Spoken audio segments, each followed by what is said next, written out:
বিসমিল্লাহির রহমানির রহিম।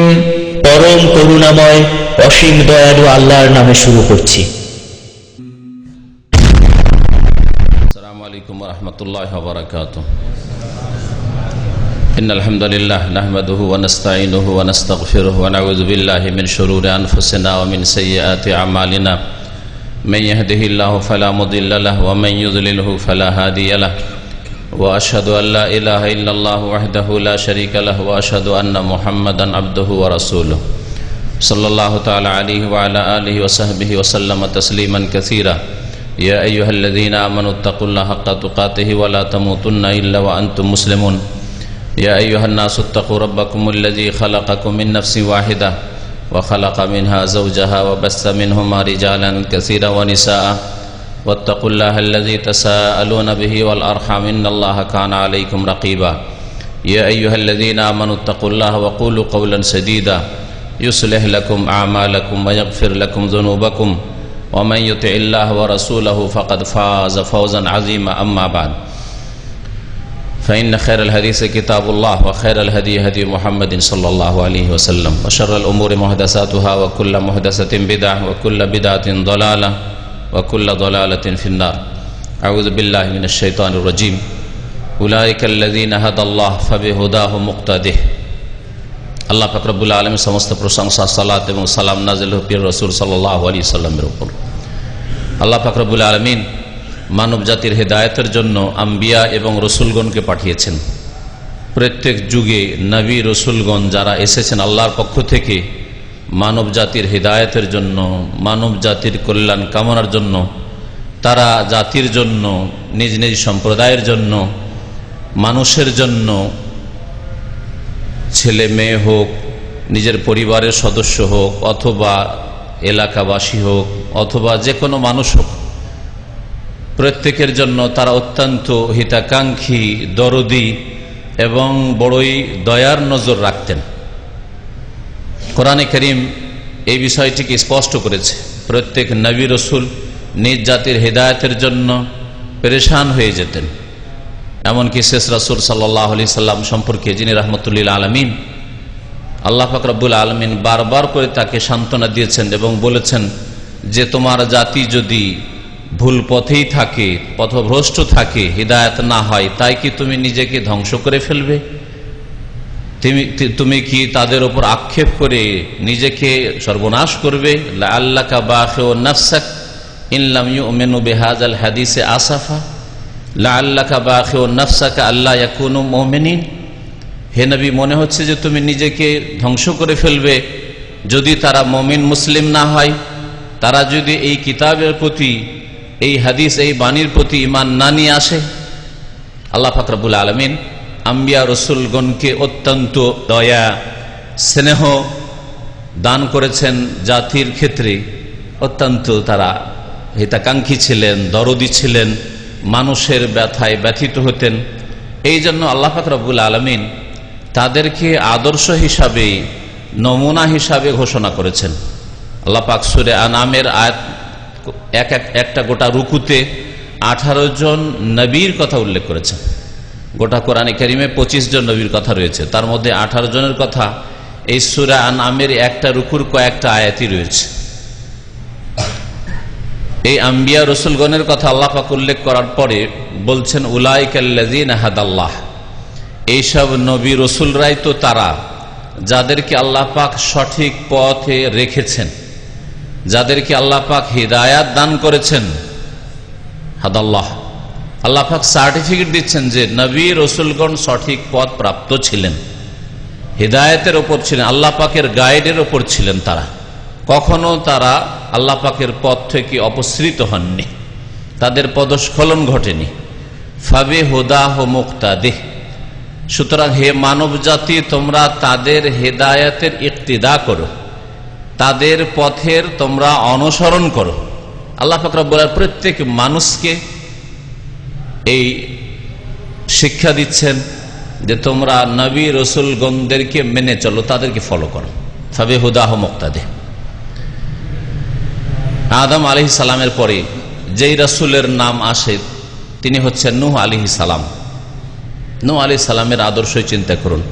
তারপরে এখানে আরেকটি কথা মনে রাখবেন যে আম্বিয়া রসুলগণ আমাদের জন্য আদর্শ ইমানের ক্ষেত্রে, আকীদার ক্ষেত্রেও। আম্বিয়া রসুলগণ আমাদের আদর্শ আল্লাহ পাকের দিনের জ্ঞান জানা এবং সেই মোতাবেক আমলের ক্ষেত্রে, কর্মের ক্ষেত্রে, ইবাদত বন্দেগীর ক্ষেত্রে। আম্বিয়া রসুলগণ আমাদের জন্য আদর্শ আল্লাহ পাকের দিন প্রচার প্রসারের ক্ষেত্রেও, দাওয়াত এবং তাবলীগের ক্ষেত্রেও, যে কোরআন এবং হাদিসের কথা, আল্লাহর দিনের কথা পৌঁছাতে হবে, এই ক্ষেত্রেও আম্বিয়া রসুলগণ আমাদের জন্য আদর্শ আখলাক চরিত্র গঠনের ক্ষেত্রে। আম্বিয়া রসুল তারা আমাদের জন্য আদর্শ ছেলে মেয়েদের তালিম তরবিয়তের ক্ষেত্রে, শিক্ষার ক্ষেত্রে, জাতিকে গড়ে তোলার ক্ষেত্রে, জাতিকে মানুষের মতো মানুষ তৈরি করার ক্ষেত্রে, যাকে তরবিয়ত বলা হয়, ঈমানি তরবিয়ত।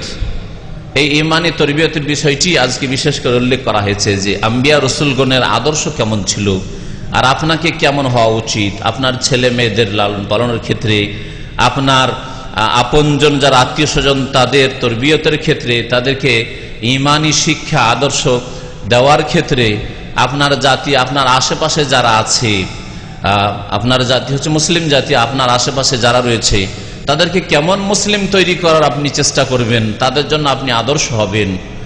এই ক্ষেত্রে নূহ আলাইহিস সালামের আদর্শ বিশেষ করে এখানে তুলে ধরা হয়েছে যে তার এক ছেলে যখন অবাধ্য হয়ে যায়, কয়েকজন ছেলের মধ্যে একজন ছেলে অবাধ্য হয়ে গেল, এমন অবাধ্য যে 950 বছর জাতিকে আল্লাহর দিনের দিকে হেদায়েত করলেন। তার ছেলেও ওই জাতির একজন ছিল, কিন্তু সেই ছেলে অবাধ্য, ঈমান নিয়ে আসলো না। আল্লাহ পাক রব্বুল আলামিনের আযাব যখন তুফান,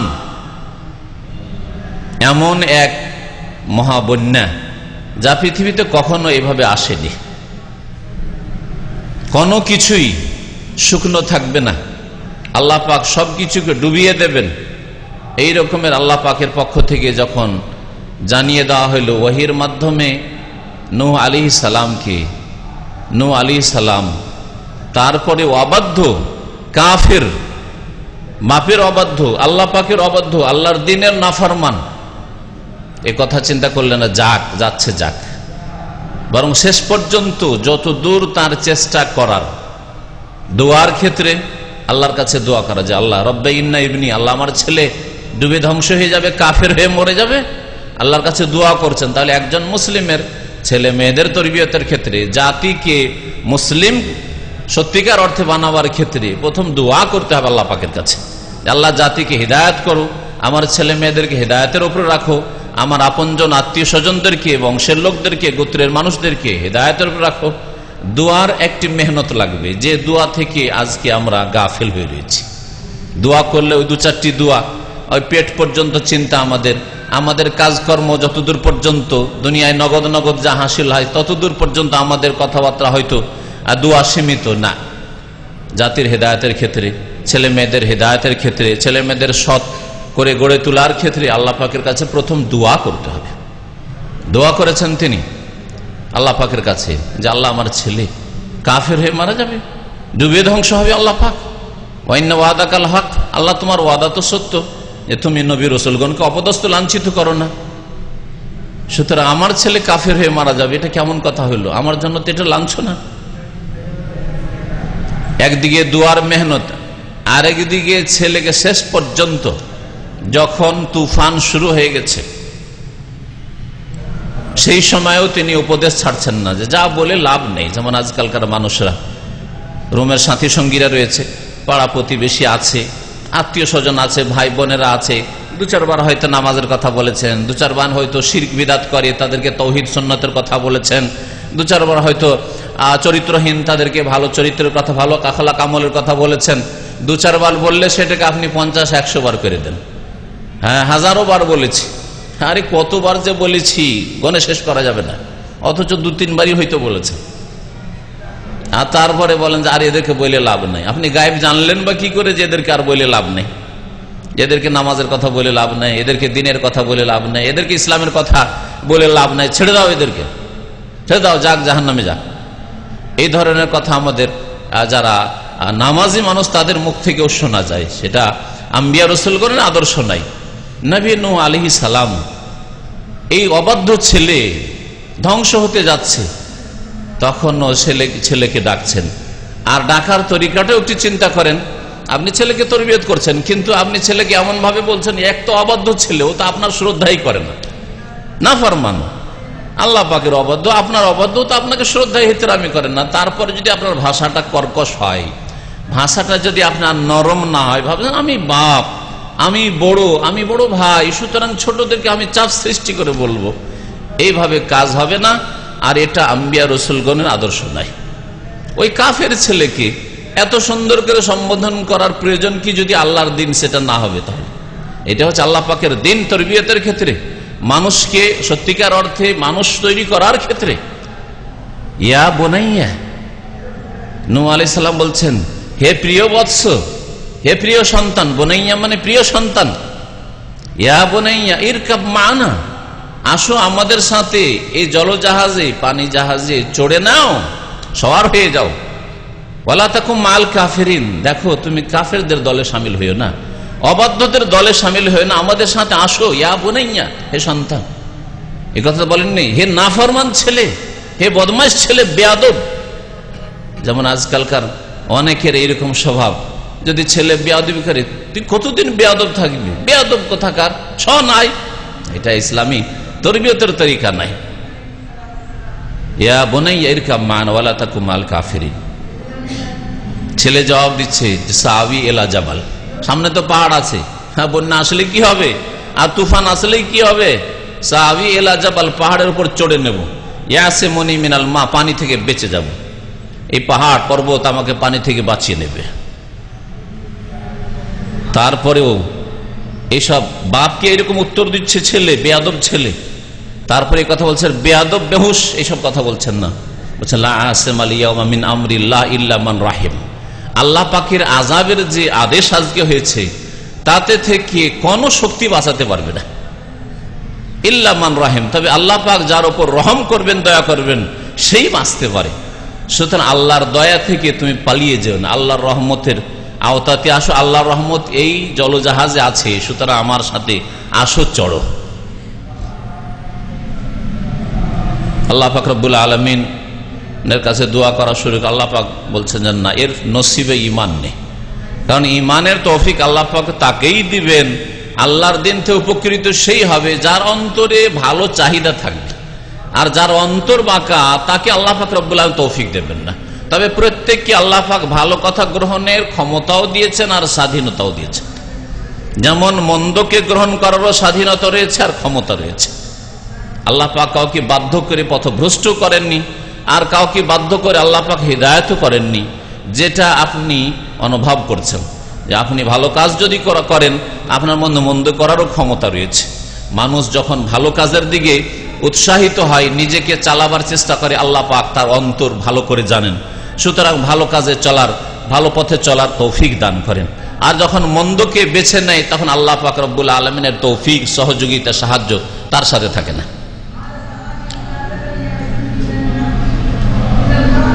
নূহ আলাইহিস সালামের পরে আপনি চিন্তা করে দেখুন লোকমান হাকিমের কথা।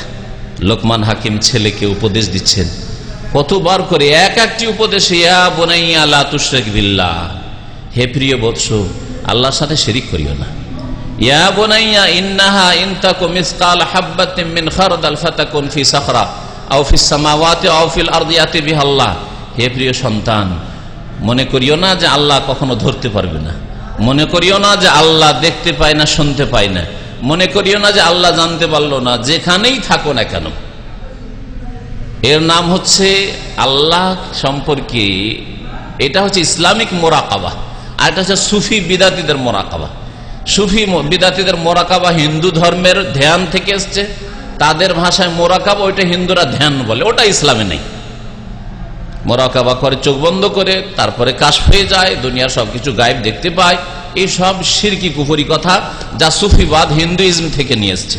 পক্ষান্তর ইসলামের মোরাকাবা হচ্ছে যে আল্লাহ পাক আপনাকে দেখছেন, মোরাকাবা করছেন, আল্লাহ পাকের ক্যামেরা আপনার উপর লাগানো রয়েছে, ফেরেশতাদের ক্যামেরাও লাগানো আছে, আর আল্লাহ পাক রব্বুল স্বয়ং শুনছেন। তার একটি নাম সামি, সর্বশ্রোতা। তিনি দেখছেন, তার একটি নাম বসির, সবকিছু দেখেন তিনি সবকিছু জানছেন। তার একটি নাম 99টি নামের হচ্ছে আলিম, সর্বজ্ঞ, তিনি সবকিছু জানেন। ইয়া বুনাইয়া ইন্নাহা ইন তাকুম মিসকাল হাব্বা, একটা যদি সরিষার দানাও থাকে, ফাতাকুন ফি সাখরা, সেটা পাহাড়ের, পর্বতের, পাথরের ভিতরেও যদি থাকে সরিষার দানা, তুমি তো অনেক বড় মানুষ, 3.5 হাতের, যদি সরিষার দানা যদি পাহাড় পর্বতের কোনো পাথরের ভিতরে থাকে, ফাতাকুন ফি সাখরা আও ফি সামাওয়াত, আকাশে কোথাও সেই সরিষার দানা লুকিয়ে থাকে, আও ফিল অথবা পৃথিবীর জমিনে যদি কোথাও থাকে, ইয়াতি বিহাল্লাহ, সেটাকে আল্লাহ হাজির করতে সক্ষম, সে সম্পর্কে আল্লাহ পাক সম্যক জ্ঞানী। তাহলে তোমার মতো মানুষ সম্পর্কে আল্লাহ পাক সম্যক জ্ঞানী নন যে তুমি কি করছো, কি বলছো, কোথায় আছো, কি অবস্থায় আছো, সবকিছু আল্লাহ জানছেন, শুনছেন, দেখছেন। সুতরাং আল্লাহর সামনে হাজির হইতে হবে, জবাবদেহি করতে হবে। ছেলেকে ইয়া বুনাইয়া, হে প্রিয় সন্তান বলে এই উপদেশ দিচ্ছেন। যার এই ঈমান মজবুত হয়ে যাবে, আল্লাহ সবকিছু জানছেন, দেখছেন, শুনছেন, সে কখনো পাপ করতে পারবে? আর যদি কখনো ভুল হয়ে যায় তো সেই ভুল পথে চলতে পারবে? অসম্ভব কথা। সাথে সাথে তওবা করবে, সাথে সাথে আল্লাহর দিনের দিকে ফিরে আসবে, কারণ তাকে আল্লাহ পাকের আযাব থেকে রক্ষা পেতে হবে। লুকিয়ে তো রাখা সম্ভব না, আল্লাহ তো জেনেই ফেলেছে। ইয়া বুনাইয়া আকিমিস সালাহ, লোকমান হাকিম আরো উপদেশ, হে প্রিয় সন্তান, নামাজ কায়েম করবে, ওয়া আমর বিল মারুফ, ভালো কাজের উপদেশ দেবে, ওয়া নাহি আনিল মুনকার, অন্যায় কাজে বাধা দেবে।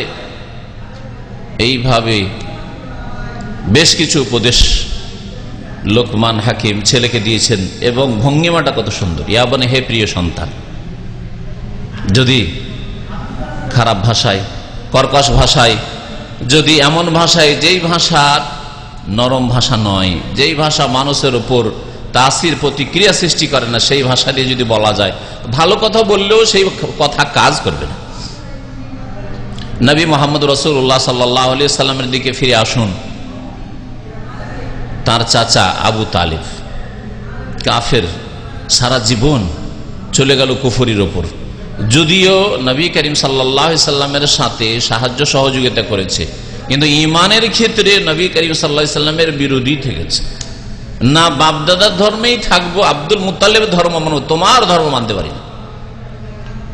সারা জীবনটা চলে গেল হিদায়াত করতে করতে। অনেক লম্বা বয়স পেয়েছিলেন আবু তালেব, এবং সবসময় বলতে থেকেছেন রাসূলুল্লাহ সাল্লাল্লাহু আলাইহি ওয়াসাল্লাম চাচাকে দ্বীনের কথা, ঈমানের কথা, ঈমান নিয়ে আসেন।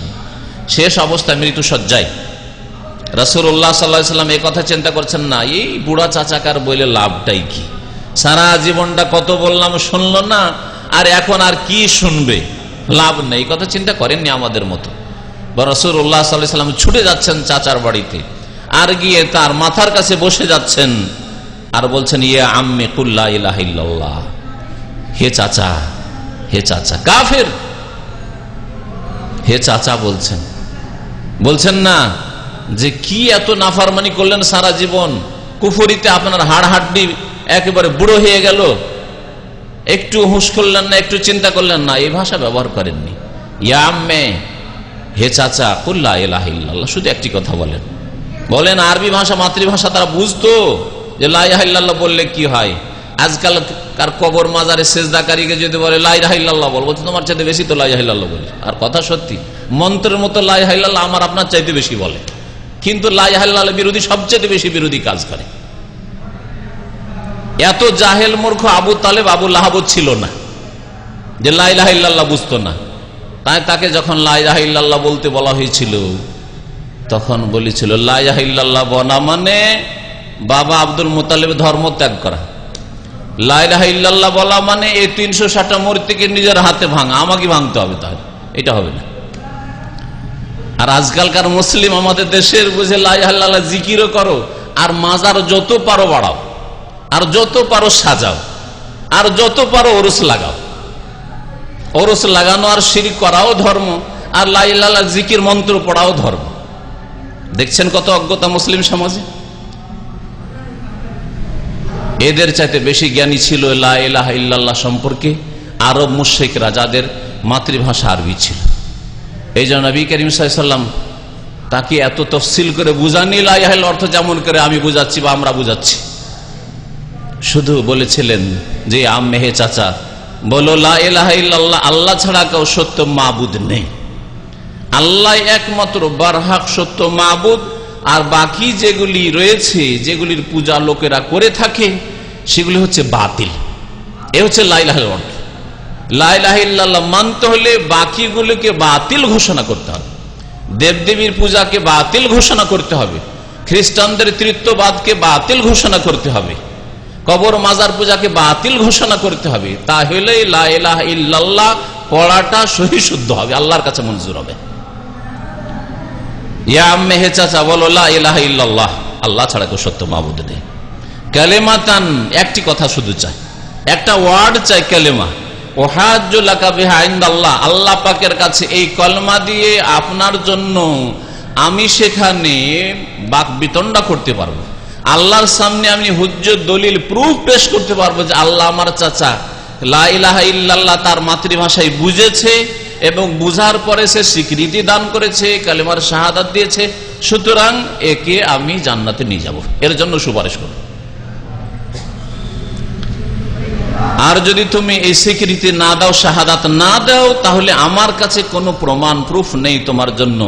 শেষ মুহূর্তে অন্তর থেকে কলেমার অর্থ বুঝে কেউ যদি লা ইলাহা ইল্লাল্লাহর শাহাদাত দেয়, নবী করিম সাল্লাল্লাহু আলাইহি ওয়াসাল্লাম মান কানা আখিরু কালামিহি ইনদাল মাউত লা ইলাহা ইল্লাল্লাহ দাখালাল জান্নাহ, কেউ যদি শেষ মুহূর্তে, মওতের পূর্ব মুহূর্তে লা ইলাহা ইল্লাল্লাহর সাক্ষী দেয়, শেষ কথা যদি লা ইলাহা ইল্লাল্লাহ হয়, মন্ত্র পড়া নাই, বরং অন্তর থেকে তাগুতি শক্তিকে, যত রকমের শিরক কুফরি আছে সবগুলিকে বের করে দিয়ে বাতিল ঘোষণা করে, ফামাইয়াকফুর বিত্তাগুত, তাগুতকে যারা অস্বীকার করলো, তাগুতের সাথে কুফরি করলো, তাহলে কুফরিও করতে হবে। হ্যাঁ, বাতিলের সাথে কুফরি করতে হবে, বাতিলকে অস্বীকার করতে হবে। ওয়ায়ুমিন বিল্লাহ, আর তারপরে আল্লাহর প্রতি ঈমান নিয়ে এসে বলবে লা ইলাহা ইল্লাল্লাহ, আশহাদু আল্লা ইলাহা ইল্লাল্লাহ, আমি সাক্ষী দিচ্ছি যে আল্লাহ ছাড়া কেউ সত্য মাবুদ নেই, আল্লাহ ছাড়া কেউ ইবাদতের হকদার নেই, আল্লাহ ছাড়া কেউ রিজিক দাতাও নেই, আল্লাহ ছাড়া কেউ সন্তান দাতাও নেই, আল্লাহ ছাড়া রোগের আরোগ্য দাতাও নেই, আল্লাহ ছাড়া কেউ বিধান দাতা নেই, আল্লাহর বিধান ছাড়া মানব রচিত বিধান অচল। লা ইলাহা ইল্লাল্লাহ। যেই ব্যক্তি শেষখানে এই লা ইলাহা ইল্লাল্লাহর ঘোষণা করবে, স্বীকার করবে এই লা ইলাহা ইল্লাল্লাহকে, দাখালাল জান্নাহ, সে জান্নাতে যাবে। এই হচ্ছে এই হাদিসের অর্থ। আর এর অর্থ এই নেই যে শিরক কুফরি কবর মাজার সব অন্তরে ঢোকা থেকে গেল, আর বাবা কলমা পড়েন, দাদা একটু কলমা পড়েন, নানা একটু কলমা পড়েন, আর কলমা পড়িয়ে দিলেন মন্ত্র আর জান্নাতে চলে যাবে, এটা এর অর্থ নয়। এর অর্থ এটা নয়। যতগুলি শিরক কুফরির আগাছা আছে সবগুলিকে উপড়ে ফেলতে হবে অন্তর থেকে, ভাইরাস দূর করতে হবে শিরক কুফরি, আর তারপরে লা ইলাহা ইল্লাল্লাহকে অন্তরে বসিয়ে উচ্চারণ করতে হবে যে আমি আজকে বলছি যে আল্লাহ ছাড়া আর কেউ আমার মাবুদ নেই, দোয়ার হক একমাত্র আল্লাহর, আমার দোয়া আর কেউ পীর ওলি মুর্শিদ পাবে না। আমি কখনো ইয়া গাউসুল আজম মাদাদ বলবো না, কখনো খাজাকে গরিবের দাতা, গরিব নামাজ বলবো না, হ্যাঁ, কখনো কাউকে গৌস কুতুব দুনিয়ার উদ্ধারকারী আর গায়েব জাননেওয়ালা মনে করব না। এই সব আকীদাকে ঠিক করে আর শিরক কুফরি অন্তর থেকে দূর করে লা ইলাহা ইল্লাল্লাহর সাক্ষী দিলে জান্নাতে যাবে।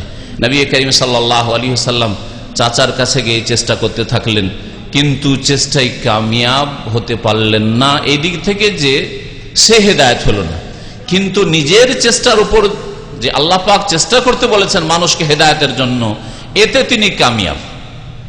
মানুষের কামিয়াবির সফলতার দুটি দিক আছে। একটা হচ্ছে আপনার যা ডিউটি আছে ডিউটিটা ভালোভাবে করেন, আপনার যেটা ডিউটি ভালোভাবে করেন। দ্বিতীয় হচ্ছে যে আপনাকে যে দায়িত্ব দেওয়া হয়েছে দায়িত্ব ঠিকভাবে পালন করেন, তাহলে আপনি আপনার পারিশ্রমিক পেয়ে গেলেন, কামিয়াবি, আপনি আপনার পারিশ্রমিক পেয়ে গেলেন। তারপরে সেটা ভালো থাকলো না, কাজ হইলো না সাথে সেই ব্যবসা বাণিজ্য লস খেয়ে গেল, সেটা আপনার দেখার নাই। আপনি দোকানে ডিউটি করেন, আপনার কাজ হচ্ছে যে ডিউটির টাইম বলে দেওয়া হয়েছে সেই টাইমে যাওয়া, কিন্তু সেই দোকান চললো না, কাস্টমার বাড়লো না, ব্যবসায় উন্নতি হইলো, মালিকের না অবনতি হইলো, সেটা আপনার বিষয় না। আপনার কাজ হচ্ছে ঠিকভাবে ডিউটি করা। ঠিক তেমনি আপনার কাজ হচ্ছে আপনার ছেলে মেয়েদের ক্ষেত্রে, আপনার আপনজনদের ক্ষেত্রে, আত্মীয় স্বজনদের ক্ষেত্রে, মানব জাতির ক্ষেত্রে দিনের কথা তাদের কাছে পৌঁছে দেওয়া, কবুল করা তাদের কাজ। কবুল না করলেও আপনি লাভবান, আর কবুল করলেও আপনি লাভবান, তার সাথে সেও লাভবান। কবুল করলো না সে ক্ষতিগ্রস্ত, আপনি ক্ষতিগ্রস্ত না। এই জন্য আল্লাহ পাক রব্বুল আলামিন দাউদ আলাইহিস সালামের ঘটনা বলেছেন যে লেমা তাইদুনা কওমানিল্লাহু মুহলিকুহুম আও মুআযযিবু আযাবান শাদীদা। যখন এক শ্রেণীর লোকেরা বলেছিল যারা এমনিতে ব্যক্তি জীবনে ভালো কিন্তু মানুষকে ভালো কথা বলতে জানে না, দ্বীনের দাওয়াতের কাজ করবে না, মানুষকে ভালো উপদেশ দেবে না, এরা বোবা শয়তান। মনে করে যে নিজে মুসল্লি হলে, বুড়া মুসল্লি আর ছেলে মেয়ের একটিও নামাজ পড়ে না, বুড়ো মুসল্লি আছে, মেয়েরা সব বেহায়া বেপরদা, বাড়িতে একটাও নামাজি নেই, আর নিজে হাজি গাজী মুসল্লি হয়ে বসে আছে। আল্লাহ পাক রব্বুল আলামিন এইরকম লোক বনি ইসরায়েলদের যুগেও ছিল, তাদের সম্পর্কে বলছেন যে তারা বলেছিল ওই ভালো লোকেরাকে, যারা ভালো উপদেশ দিত, যে প্রয়োজনটা বা কি, আল্লাহ এদেরকে ধ্বংস করবেন, পাপ করবে, আদা খাবে, স্বাদ পাবে, তোমাদের তাতে কি, আমাদের তাতে কি ক্ষতি হলো?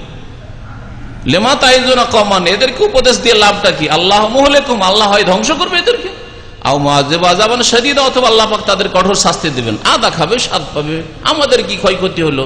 আমরা তো নামাজ রোজা করছি। এই কথাই বলেছিল তারা। তখন ওই জাতিটা, যেই জাতিটা ইসলামের দাওয়াতের কাজ করত, নিজেরাও ভালো ছিল, অন্যদেরকেও ইসলামের কথা বলতো, দ্বীনের কথা বলতো, তারা বলেছিল কালু মাযরাতান ইলা রাব্বিকুম, আল্লাহর সামনে ওজর পেশ করতে পারবো, আল্লাহ গো তোমার দ্বীনের কথা এদেরকে পৌঁছিয়েছি। মানেনি, ওদেরকে জিজ্ঞাসা করো, মেনেছে না মানেনি তাদেরকে জিজ্ঞাসা করো, আমাদের দায়িত্ব আমরা পালন করেছি, আল্লাহর কাছে ওজর পেশ করতে পারবে না। আল্লাহ আমার ছেলে মেয়েদেরকে ভালো করার চেষ্টা করেছি, আমি 7 বছর থেকে সাথিয়ায় মসজিদে গেছি, 10 বছরে চাপ সৃষ্টি করেছি, 14 বছর 15 বছর হয়ে গেছে বেত্রাঘাত করেছি, নামাজ পড়াবার চেষ্টা করেছি, নামাজ শিখিয়েছি, দিন শিখিয়েছি, ইমানের পিলার, ইসলামের পিলার শিখিয়েছি, আমি তাদেরকে কোরআনের ছোট ছোট সূরা কমপক্ষে মুখস্থ করিয়েছি, নামাজের তরিকা শিখিয়েছি, ইসলামিক বই এনে বাড়িতে, ইসলামিক লাইব্রেরি তৈরি করেছি, ইসলামিক সিডি দিয়েছি, বক্তব্য দিয়েছি। তারপরে আমার ছেলেরা নামাজি হলো না বেনামাজি হলো, আল্লাহ এদেরকে জিজ্ঞেস করে। এদের হাড়হাড্ডি মজবুত হয়েছে, সাবালক হয়েছে, এরা আমার কথা আর মানেনি, তাদেরকে আর আমি চাপ সৃষ্টি করতে পারিনি। 18 বছর 20 বছর হওয়ার পরে আল্লাহ এদেরকে জিজ্ঞাসা করে মাযরাতান ইলা রাব্বিকুম, রবের কাছে ওজর পেশ করতে পারবেন যে আল্লাহ আমি ছেলে মেয়েকে মুসলমান করার চেষ্টা করেছিলাম।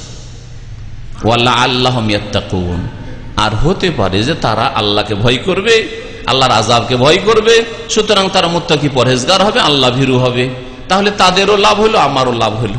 আপনি আপনার দাওয়াতের কাজ করলে সাবাতাল আজর ইনশাআল্লাহ, আপনার নেকি হয়ে গেছে, আপনার সওয়াবের কাজ নেকির কাজ হয়ে গেছে।